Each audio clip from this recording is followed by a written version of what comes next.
Things have gotten much clearer around Red Bull concerning Max Verstappen's plans after Christian Horner left the team. Helmut Marko now takes care of talking to reporters and has made the team more open about sharing information. Marko's latest words suggest that the rumoured meeting between Verstappen and Toto Wolff in Sardinia probably took place. Nobody knows what they talked about or what choices were made during their time together. When we look at driver switches around the championship, Franco Colapinto's position looks shaky. New stories say his days at Alpine could be numbered, with some thinking Silverstone may have been his final race there. Ex-F1 driver Riccardo Petrella has talked about Flavio Briatore's wild way of running things, describing him as unstable and doubting whether Colapinto can keep his job. The coming weeks matter a lot as whispers grow about Valtteri Bottas maybe moving to Cadillac, plus other changes at Alpine. Alpine looks promising for the upcoming season since they're changing to Mercedes power units. Plenty of people think Mercedes could become the strongest team next year, even though McLaren remains strong. Both Williams and Alpine hope for major jumps in how well they perform. Despite Alpine being last in points, they have 19 more points than any team that finished bottom before, which shows their strange position. The squad expects huge steps forward, with Briatore wanting to make good decisions to hit this goal, but actual improvement hasn't shown up yet. Lots of drivers have been connected to Cadillac positions. Pato O'Ward, the IndyCar driver tied to McLaren who has done well at the Indy 500, dismissed talk about moving to Cadillac, saying these stories are like false gossip about Fernando Alonso dating Taylor Swift. Cadillac leaders have said they're checking many possibilities. Their choices include Mick Schumacher, Valtteri Bottas, Sergio Perez, Yuki Tsunoda, Felipe Drugovich, Frederick Vesti, and Liam Lawson, who looks likely to get a Red Bull spot. The team wants to find an American driver eventually, though Colton Herta doesn't match their current plans.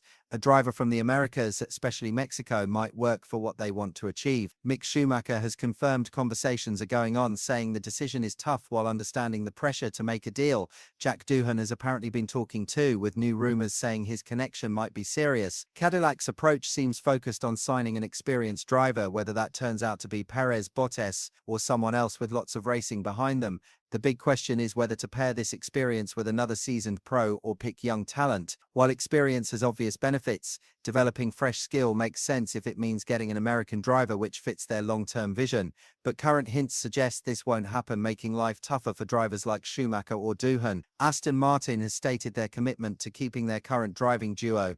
Andy Cowell, who used to run Mercedes engines during their winning stretch, now runs Aston Martin as the boss. He has confirmed that both Fernando Alonso and Lance Stroll have contracts going until 2026 and maybe beyond. Stroll works with a rolling contract that gets looked at regularly, while Alonso's deal through 2026 is solid. The opportunity for changes in this arrangement looks small, with only Max Verstappen becoming free possibly changing things. If Verstappen moves to Mercedes, or if Mercedes says no to him, Aston Martin might become another choice. However, this seems unlikely because people worry about Honda's engine power for 2026. Many Honda workers went to Red Bull powertrains, raising doubts about Honda's ability to keep their recent progress from the end of these rules, especially after solving their difficult McLaren partnership. Only Verstappen becoming available, or maybe George Russell becoming free through Verstappen joining Mercedes, could alter Aston Martin's strategy. Teams with Aston Martin's ambitions can't always be believed when they speak publicly. Cowell has expressed confidence in their Honda engine package for 2026, saying it fits perfectly with their car body and transmission parts. Given Cowell's talent for building championship-winning power units, perhaps the Honda engine will surprise people, but earlier whispers suggested Honda was running late on their development timeline, with little new information about how they're doing. The engine's strength will be vital, as nobody questions Aston Martin's potential threat with Adrian Newey's assistance and the aerodynamic heights they could reach. Victory depends on engine power. Cowell remains hopeful, which reflects Formula One's tendency for some teams to display confidence while others stay silent. Ferrari has always acted this way with their endless optimism about the following season. Aston Martin could be following a similar path. Liam Lawson has made bold statements about his circumstances, showing confidence as his recent performances have improved. When asked if he deserved more opportunities, Lawson said he should have received 6 months in the RB20, highlighting his need for time that wasn't provided. His viewpoint seems correct, and maybe he feels comfortable speaking honestly now that Horner is gone.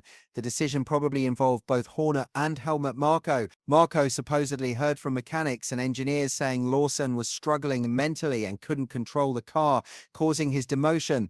Honda's pressure to put Yuki Tsunoda in the car affected this decision. The plan hasn't delivered much better outcomes, and Lawson, seeing Tsunoda's similar struggles, likely feels justified in questioning Red Bull Racing's choices. Lawson's aggressive stance about Red Bull Racing's decision to send him back to the Racing Bulls squad, combined with his belief that 6 months would have been appropriate, creates a fascinating dynamic. The choice to promote Lawson initially wasn't necessarily incorrect, but perhaps keeping Tsunoda from the season start would have been wiser, or maintaining Lawson after his first promotion might have worked better, especially considering Tsunoda's limited preparation time compared to Lawson's early season advantages, including Bahrain testing opportunities.